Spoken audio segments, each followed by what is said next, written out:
Libro La transformación de la intimidad, sexualidad y erotismo en las sociedades modernas. Autoría de Anthony Giddens. Introducción. La sexualidad es un tema que puede parecer de poca relevancia pública, ya que en principio, aunque sea una cuestión absorbente, es de índole privada. Es también un factor constante porque es un factor biológico y necesario para la continuación de la vida de la especie. De todas formas, el sexo se proyecta siempre en el dominio público y, sobre todo, habla el lenguaje de la revolución. Se dice que en las pasadas décadas se ha producido una revolución sexual y se han depositado esperanzas en este terreno de la sexualidad por muchos pensadores, para quienes la sexualidad representa un reino potencial de libertad, no reducido por los límites de la civilización contemporánea. ¿Cómo interpretar estas representaciones? Esta es la pregunta que me movió a escribir este libro. Me puse a escribir sobre sexo y me encontré escribiendo también sobre amor y sobre los comportamientos específicos de hombres y mujeres. Las obras sobre el sexo tienden a conceptualizarse en el juego de los papeles masculino y femenino. En algunos de los estudios más notables sobre la sexualidad escritos por hombres no hay ni una sola mención al amor, y el tema de los comportamientos específicamente masculinos o femeninos constituye un apéndice. Hoy, por primera vez en la historia, las mujeres exigen igualdad con el hombre. En las líneas que siguen no intento analizar en qué medida persisten en los dominios políticos y económicos las desigualdades sexuales. Me referiré, en cambio, a un orden emocional en el que las mujeres ordinarias en sus vidas cotidianas, así como grupos feministas muy concienciados, han protagonizado en vanguardia cambios de enorme importancia. Estos se refieren esencialmente a una exploración de las potencialidades de la llamada relación pura, es decir, una relación de igualdad sexual y emocional que tiene connotaciones explosivas respecto de las formas preexistentes de las relaciones de poder entre los diversos papeles sexuales establecidos. El surgimiento del amor romántico proporciona un estudio causístico de la relación pura. Los ideales del amor romántico han influido más durante mucho tiempo en las relaciones de las mujeres que en la de los hombres, aunque estos desde luego también hayan sido condicionados por ellos. El etos del amor romántico tiene un doble impacto sobre la situación de las mujeres. Por un lado, ha contribuido a poner a la mujer entre comillas en su sitio, que es la casa. Por otro lado, en cambio, el amor romántico puede ser visto como un compromiso activo y radical contra el machismo de la sociedad moderna. El amor romántico presupone que se puede establecer un lazo emocional duradero con el otro sobre la base de unas cualidades intrínsecas en este mismo vínculo. Es el precursor de la pura relación, aunque esté en tensión con ella también. La emergencia de lo que yo llamo sexualidad plástica es crucial para la emancipación, implícita tanto en la pura relación como en la reivindicación del placer sexual por parte de las mujeres. La sexualidad plástica es una sexualidad descentrada, liberada de las necesidades de la reproducción. Tiene sus orígenes en la tendencia iniciada a finales del siglo XVIII a limitar estrictamente el número familiar, pero se desarrolla posteriormente como resultado de la difusión de la moderna contracepción y de las nuevas tecnologías reproductivas. La sexualidad plástica puede quedar moldeada como un rasgo de la personalidad y se une intrínsecamente con la identidad. Al mismo tiempo, en principio, libera la sexualidad de la hegemonía fálica, del desmedido predominio de la experiencia masculina. Las sociedades modernas tienen historia emocional clandestina que está aún por revelar. Se trata de la historia de las aspiraciones sexuales con los hombres que se han mantenido disociadas de sus personalidades públicas. El control sexual de las mujeres por parte de los hombres es más que un rasgo incidental de la vida social moderna. En la medida en que el control en cuestión se relaja, aparece bien a las claras el carácter compulsivo de la sexualidad masculina. La decadencia de este control menguante genera también una oleada creciente de violencia masculina hacia las mujeres. En este momento se ha abierto un abismo entre los sexos y no se puede decir con certeza cuándo se tenderá un puente. No obstante, las posibilidades cada vez más radicalizadas de la transformación de la intimidad son muy reales. Algunos han proclamado que esta intimidad puede ser opresiva y evidentemente puede serlo si se la considera como algo muy estricto y cerrado, aunque si se la concibe como una negociación transaccional de lazos personales por parte de personas iguales, el hecho aparece a una luz diferente. La intimidad implica una absoluta democratización del dominio interpersonal en una forma en todo homologable con la democracia en la esfera pública. hay todavía más implicaciones. La transformación de la intimidad puede tener una influencia subversiva sobre las instituciones modernas consideradas como un todo. La esfera social, en la que la realización emocional sustituye a la meta del crecimiento económico, sería muy diferente de los que hemos conocido hasta el presente. Los cambios que afectan ahora a la sexualidad son revolucionarios, no en la superficie, sino en profundidad. Capítulo 1. Experimentos cotidianos, relaciones, sexualidad. En su novela Antes de que ella me encontrase, Julian Barnes describe el destino de un tal Graham.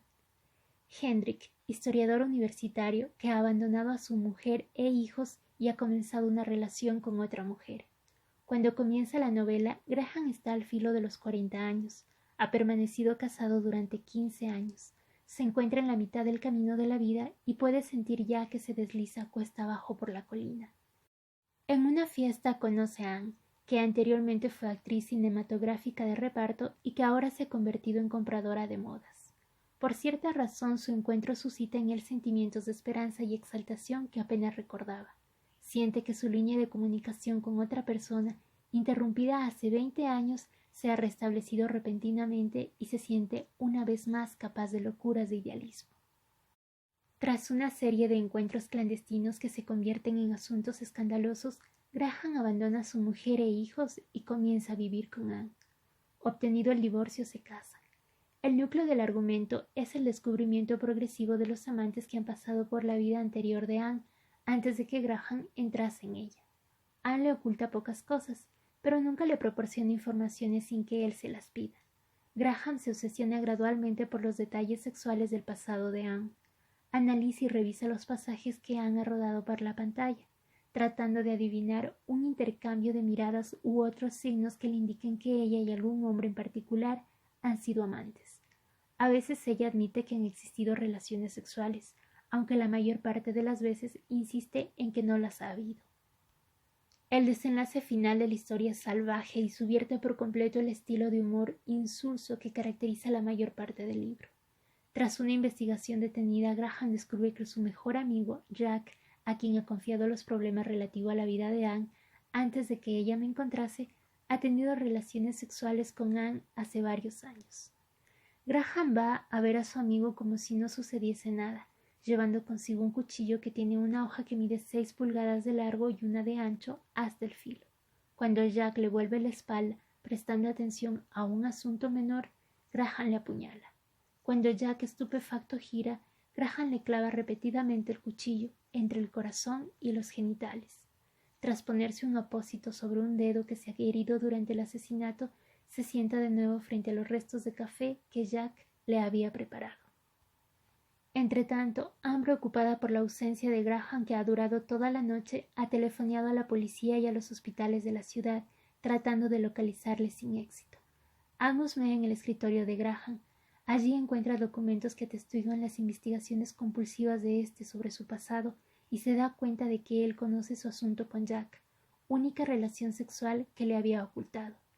Ella va al piso de Jack y allí encuentra a Graham junto al cuerpo ensangrentado de Jack. Sin saber por qué, deja que Graham la calme y le ate los brazos con unos pocos centímetros de cuerda de tender la ropa. Graham calcula que este procedimiento le proporcionará bastante tiempo para cumplir su objetivo, antes de que ella pueda alcanzar el teléfono para poder pedir ayuda. No cortar las líneas para evitar el melodrama. Con el cuchillo se corta profundamente a cada lado de la garganta. En lo que concierne a Anne, citando textualmente a Byrne, la amaba, no cabía duda alguna. Ha calculado mal. Anne se precipita de cabeza a través del cristal de la ventana. Entretanto la policía llega, el sillón está irremediablemente lleno de sangre. Graham está muerto. Los últimos párrafos de la novela implican que Anne se ha suicidado también. Si accidentalmente o no, no lo sabemos. Antes de que ella me encontrase, no es primordialmente una novela sobre los celos. Mientras Anne lee los materiales que Graham había acumulado sobre ella, reconoce que el adjetivo celoso no le cuadra bien. Lo importante es que él no pudiera manipular su pasado. El final es violento, situación incongruente dado el tono cómico del resto del libro, pero frío. La violencia de Graham constituye un frustrado intento de dominio. Sus orígenes quedan bastante oscurecidos por el novelista, hecho que refleja la oscuridad que esto representa para el propio Graham. Graham trata de descubrir los secretos de la historia sexual de Anne porque ésta no cumple las expectativas que se tienen habitualmente respecto de una mujer. Su pasado es incompatible con sus ideales. El problema es emocional. Él reconoce lo absurdo que es imaginar que Anne hubiera organizado su vida anterior con vistas a encontrarse con él, pero incluso su independencia sexual antes de que él existiese para ella le resulta inaceptable hasta tal punto que el resultado final es una agresividad destructiva y violenta. En su favor se puede decir que Graham trata de proteger a Anne de la violencia que ella ha provocado en él, aunque desde luego ésta queda prendida finalmente en la misma. Intento interrumpir la lectura lo menos posible, pero creo que en este momento es necesario abrir un paréntesis para cuestionar la redacción de Giddens en esta última línea. Cuando dice que Anne ha provocado la violencia en él, es difícil no notar la misoginia impresa.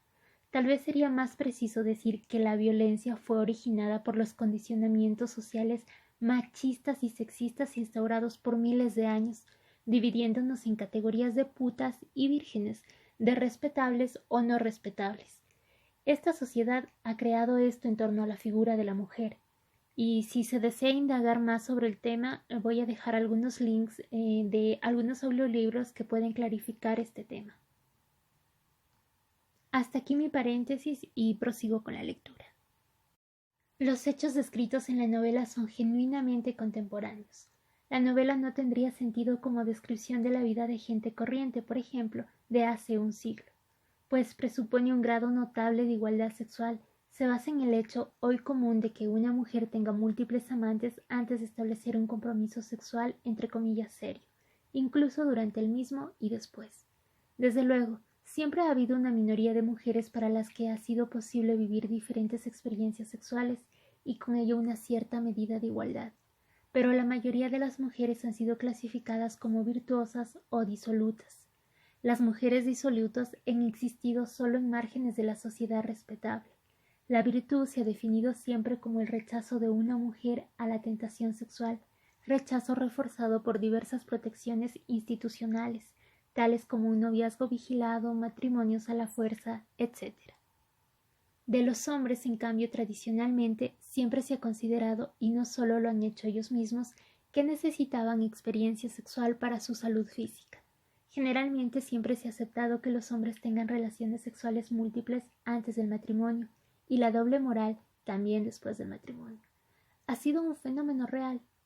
Como dice Lawrence Stones en su estudio sobre la historia del divorcio en Inglaterra, hasta hace poco ha existido un modelo rígidamente dual respecto a la experiencia sexual de hombres y mujeres. Un solo acto de adulterio por parte de una mujer era una ruptura imperdonable de la ley de propiedad y de la idea de la descendencia hereditaria, y su descubrimiento ponía en juego medidas punitivas. El adulterio por parte de los hombres, en contraste, era considerado como un desliz, lamentable pero comprensible. Incluso en un mundo de igualdad sexual creciente, aunque diste mucho de ser completa, los dos sexos deben hacer cambios fundamentales en sus perspectivas y en sus conductas. La adaptación que se exige a las mujeres es considerable, aunque quizás por ser hombre el novelista, estas no están representadas ni retratadas con mucha simpatía en el libro. Bárbara, la primera mujer de Graham, es descrita como chillona, un ser exigente, cuyas actitudes juzga desconcertantes. A pesar de que siente un amor consistente hacia Anne, la comprensión de sus puntos de vista y acciones apenas es más profunda. Se puede afirmar que a pesar del trabajo profundo de búsqueda intensa de las opiniones y acciones de la vida anterior de Anne, no llega a conocerla en absoluto. Graham tiende a juzgar la conducta de Bárbara y la de Anne en términos tradicionales. Las mujeres son emocionales, caprichosas, sus procesos de pensamiento no se mueven por causas racionales. Aunque tenga compasión por ambas, particularmente en el momento en que se desarrolla la historia por Anne, su nueva esposa no es una mujer, entre comillas, de mala vida, ni tiene derecho alguno a tratarla como tal. Cuando Anne va a ver a Jack tras haberse casado con Graham, rechaza firmemente las proposiciones de este, pero Graham no puede sacar de su mente la amenaza que siente respecto a las actividades que tuvieran lugar antes que él la, entre comillas, controlara. El novelista describe muy bien la tentativa del segundo matrimonio de Graham, matrimonio abierto que difiere sustancialmente del primero. El primer matrimonio de Graham queda bien explícito, fue más bien un fenómeno natural entre comillas, basado en la división convencional de los papeles de ama de casa y de macho que trae el dinero a casa. Con Bárbara, el matrimonio fue un acuerdo de negocios y no una parte especialmente gratificante de la vida, algo así como tener un empleo que no se aprecia especialmente, pero cuyos deberes son aceptados. Con su segundo matrimonio, Graham ha entrado en un nuevo mundo que solo emergía de forma incipiente en el tiempo de su juventud, un mundo de negociación sexual, de relaciones que hacen aparecer en el lenguaje las nuevas terminologías de compromiso e intimidad. Antes de que ella me encontrase es una novela sobre la inquietud y sobre la violencia masculina, en un mundo social en el que se producen profundas transformaciones. Las mujeres ya no se pliegan al dominio sexual y los dos sexos deben negociar con las implicaciones que todo esto produce. La vida personal se ha convertido en un proyecto personal abierto que crea nuevas demandas y nuevas ansiedades.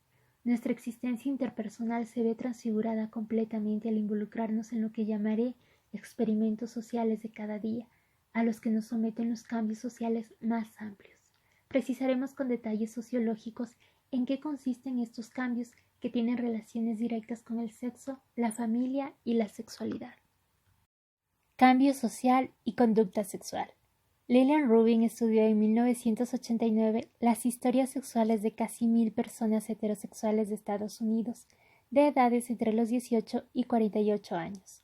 De esta forma describió y reveló la crónica de un cambio de gigantescas proporciones en las relaciones entre hombre y mujer durante las pasadas décadas. La primera experiencia sexual de los encuestados de más de 40 años contrastaba dramáticamente con la relatada por grupos de edad más joven. La autora prologa su informe refiriendo cómo eran las cosas para la generación más vieja, a partir de su propio testimonio como miembro de esa misma generación. En el momento de su matrimonio durante la Segunda Guerra Mundial, era virgen. Era una muchacha que obedecía todas las normas contemporáneas y nunca había llegado hasta el final. No estaba sola al establecer unos límites claros a la exploración en materia de sexo, sino que compartía los códigos de conducta comunes a sus amigos. Su marido potencial participaba activamente en el esfuerzo porque estos códigos se cumpliesen. Su sentido de lo que en materia sexual era correcto o erróneo se equiparaba con el de ella misma. La virginidad de las mujeres hasta el matrimonio era apreciada por los dos sexos. Si se permitían algún intercambio sexual con algún amigo, pocas chicas pregonaban el hecho. Muchas permitían que esto sucediese solo una vez comprometidas con el chico en cuestión.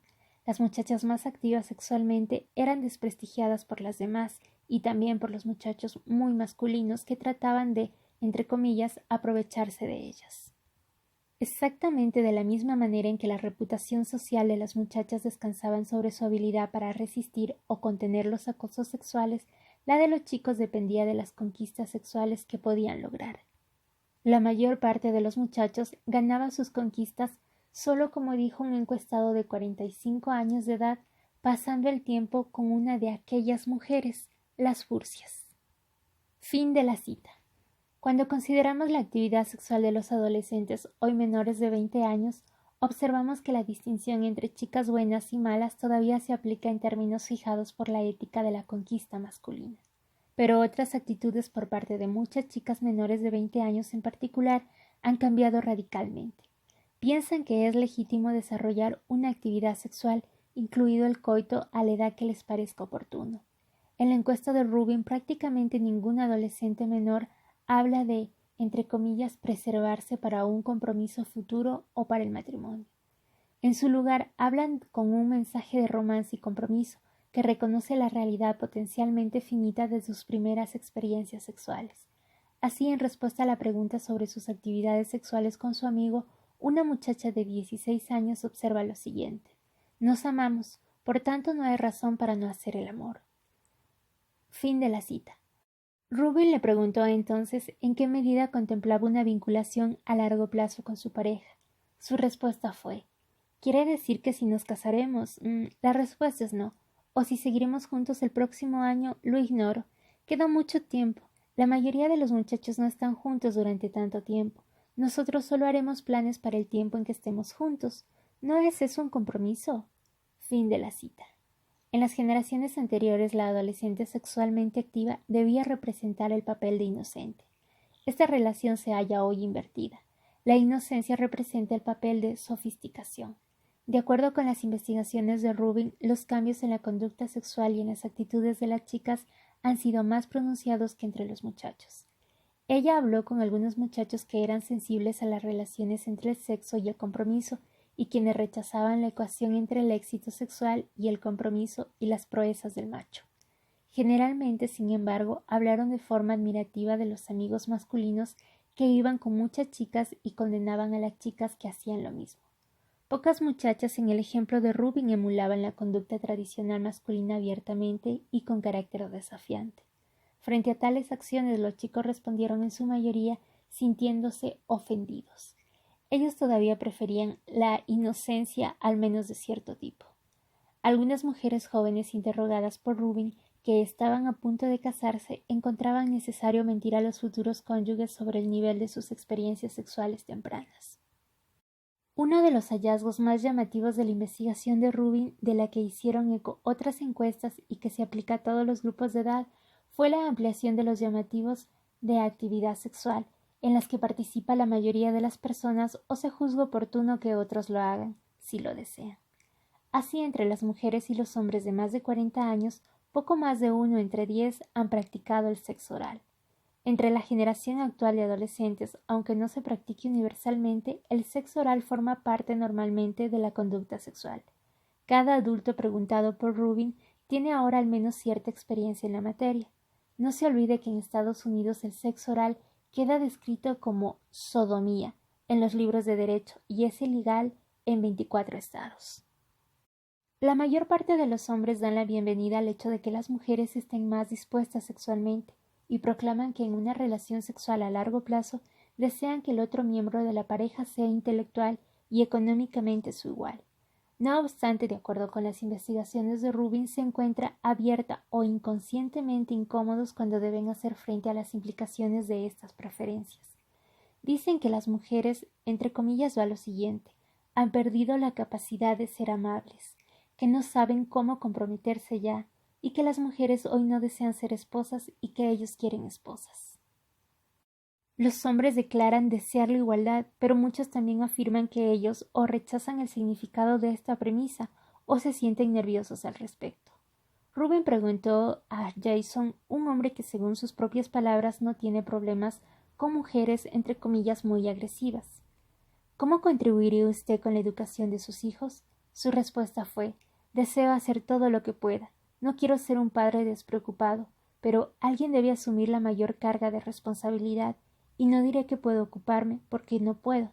Yo tengo mi carrera y es muy importante para mí, porque he trabajado en ella durante toda mi vida. Fin de la cita. La mayor parte de las personas, hombres y mujeres, llegan ahora al matrimonio trayendo un acervo sustancial de experiencia y conocimientos sexuales.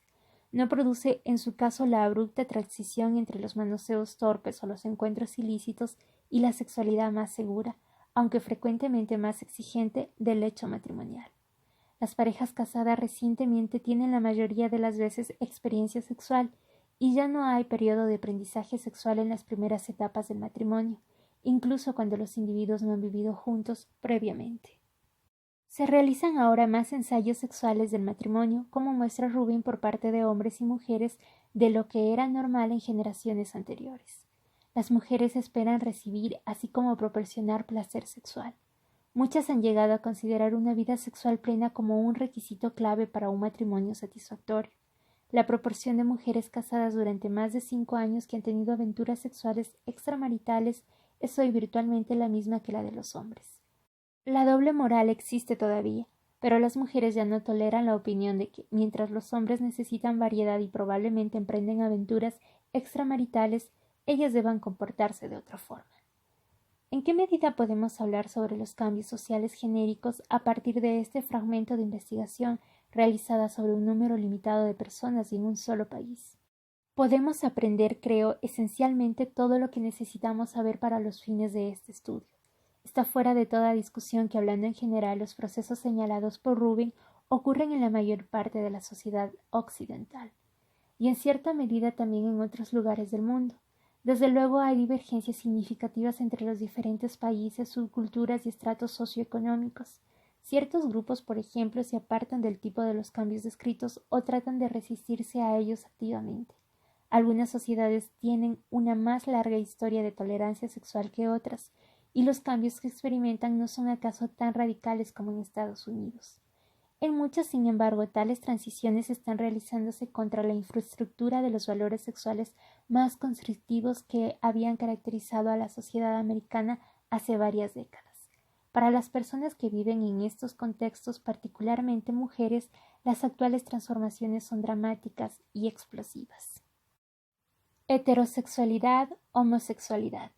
La investigación de Rubin trata solo de actividades heterosexuales.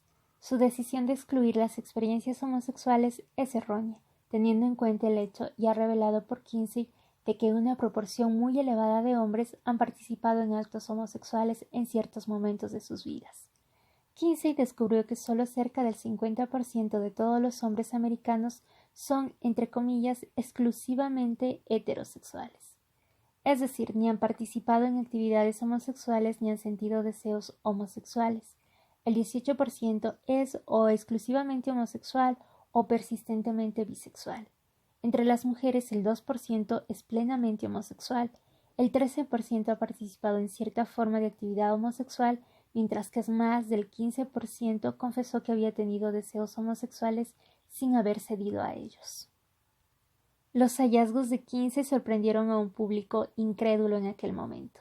Durante el pasado cuarto de siglo, sin embargo, la homosexualidad se ha visto afectada por cambios tan grandes como los que ha sufrido la conducta heterosexual.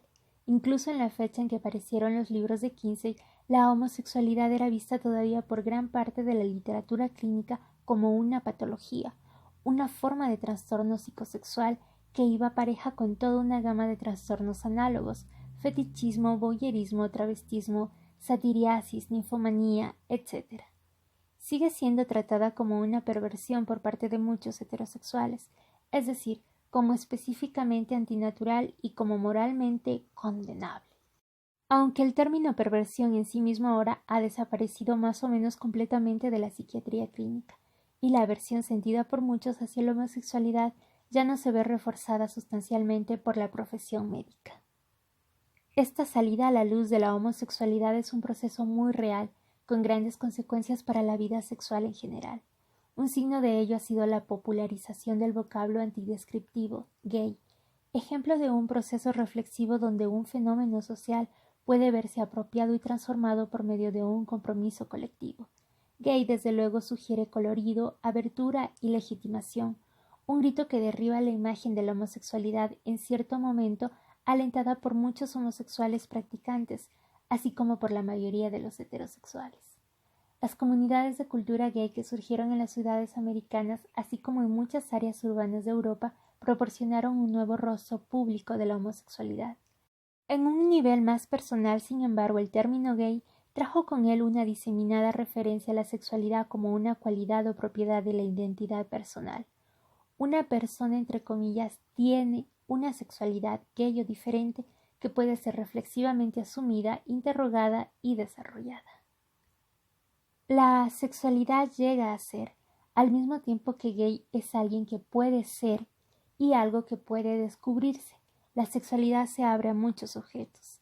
De esta forma, The Kinsey Institute New Report on Sex, publicado en 1990, describe el caso de un anciano de 65 años cuya esposa murió después de un matrimonio feliz que duró 45 años.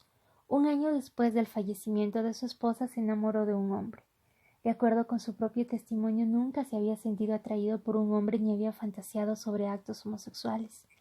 Este individuo sigue ahora su orientación sexual abiertamente alterada y se plantea el problema de ¿qué decir a los hijos? ¿Hubiera podido haber concebido pocos años atrás la posibilidad de poder transformar su sexualidad de esta manera? Ha entrado en un mundo nuevo de la misma manera que hizo Graham.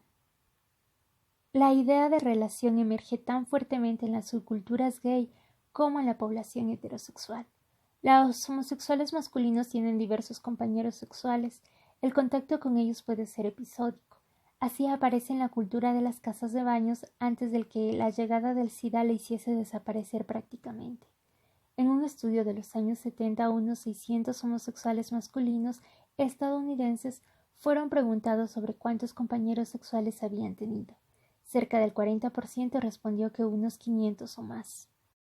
Podría parecer, no obstante, que hallamos aquí un universo social de sexualidad masculina desenfrenada, donde los encuentros de una noche se han convertido en acoplamientos indiscriminados de 10 minutos. De hecho, una elevada proporción de gays y la mayoría de mujeres lesbianas están en todo tiempo en relación con una pareja. Los mismos estudios citados encontraron que la mayor parte del público preguntado había mantenido una relación con un compañero principal al menos una vez durante un periodo de 2 años o más. Las investigaciones de Kinsey durante los primeros 80, basadas sobre entrevistas con varios centenares de hombres sexuales, averiguaron que virtualmente todos estaban en uno u otro punto de una relación regular de al menos un año. Las mujeres y los hombres gay han precedido a la mayoría de los heterosexuales en el desarrollo de relaciones en el sentido en que este término significa hoy cuando se aplica a la vida personal, porque han, entre comillas, seguido adelante sin los marcos tradicionalmente establecidos del matrimonio en condiciones de relativa igualdad entre compañeros. La, entre comillas, sexualidad hoy ha sido descubierta, se ha hecho abierta y accesible al desarrollo de diversos estilos de vida. Es algo que, entre comillas, tenemos o cultivamos, no ya una condición natural que un individuo acepta como un asunto de negocios preestablecido. De algún modo, en una forma en que hay que investigar, las funciones sexuales son un rasgo maleable de la identidad personal, un punto de primera conexión entre el cuerpo, la autoidentidad y las normas sociales. Estos cambios están ahora mejor demostrados que en el caso de la masturbación, antaño el símbolo terrible de la sexualidad fallida. La masturbación ha, entre comillas, estallado tan abiertamente como la homosexualidad. El informe Kinsey descubrió que el 90% de los hombres y el 40% de las mujeres se han masturbado en algún momento de sus vidas. Cifras de investigaciones más frecuentes han elevado estas proporciones a casi el 100% entre los hombres y cerca del 70% entre las mujeres. Y lo que es igualmente importante, la masturbación es considerada como una fuente importante de placer sexual y se ha recomendado activamente como un modo de mejorar la sensibilidad sexual por parte de ambos sexos. ¿De qué forma estos cambios mencionados se relacionan más generalmente con las transformaciones de la vida personal? ¿Cómo conectar los cambios de las pasadas décadas con las influencias más prolongadas sobre la conducta sexual? Responder a estas cuestiones supone explicar cómo se originó la sexualidad, cómo es y cómo ha venido a ser algo que, entre comillas, posee el individuo. Estos problemas son los que me preocupan a lo largo de este libro, pero un motivo particular ha dominado el pensamiento en estos temas en los últimos años.